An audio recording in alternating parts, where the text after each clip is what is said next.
So what I'm going to do right now is just read a couple paragraphs out of an article that comes out of the Los Angeles Times, January 28th, 2020. Now, this is this was my first knowledge of anything that I could pull out of my mind. I've never read this article until today, and I've only read just the first few paragraphs of it. But I was going off of my memory, and I wasn't able to pull anything out of my memory that had the memory of what I'm going to speak to you about right now. So this is again from January 28, 2020 from the Los Angeles Times.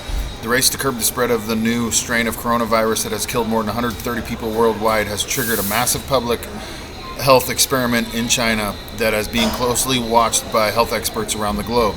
Chinese authorities have indefinitely barred 50 million people from traveling and advised them to stay at home to contain the rapidly spreading virus known as the coronavirus.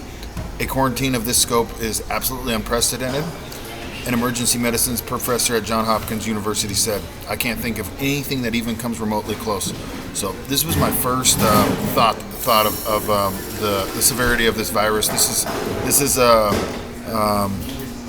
few weeks before, as I was monitoring the situation that was going on in China. This is just a few weeks before I started writing the world leaders and asking them to send military and personnel of the medical field with experience to get there and help quarantine this situation.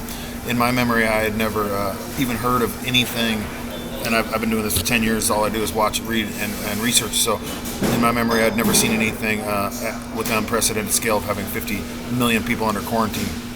Now, in the last weeks, China's been able to curtail and contain this virus. There was a report out today that the virus can live inside of the human body or a subject for up to 37 days. That's about 5 weeks, they're saying. So if you can inject $500 billion into the economic system, then you should be able to put $100 million into the system that helps operate and fund the people.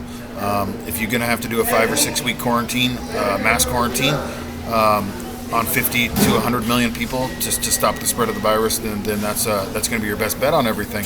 It's better to have mass quarantines over a 5 or 6 week period than it is a 5 or 6 month period. It's just not it's not logical in the way of defeating a virus of this scope.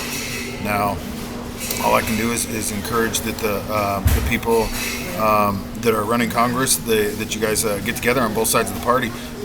You guys can't sit there and delay any longer.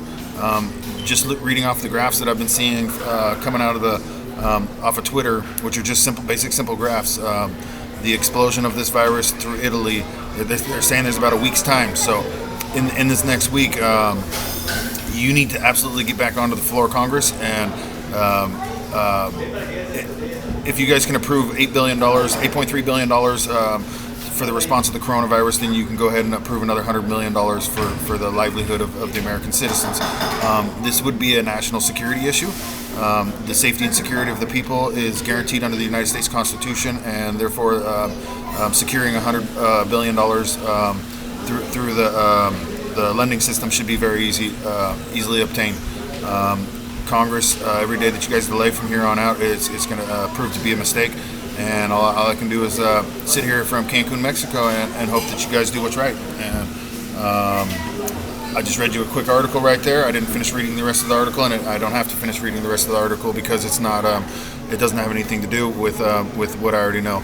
The virus is extremely explosive. It spreads extremely fast, and mass quarantine is going to be your best bet on beating it. I wish everybody out there a good day, and God bless. Have a great day. Another note. This message is also intended for all the countries throughout the world. Be sure as a citizen to any country that you go down the street, make sure your elderly friends and elderly neighbors and people that you might not have ever talked to in your life, just go down and make sure your neighbors are fine. You can talk through a window. You don't have to have contact with anybody. But just make sure they have food and water, and the only way anybody's going to get through this is if you help each other. I wish everybody out there a good day, and God bless.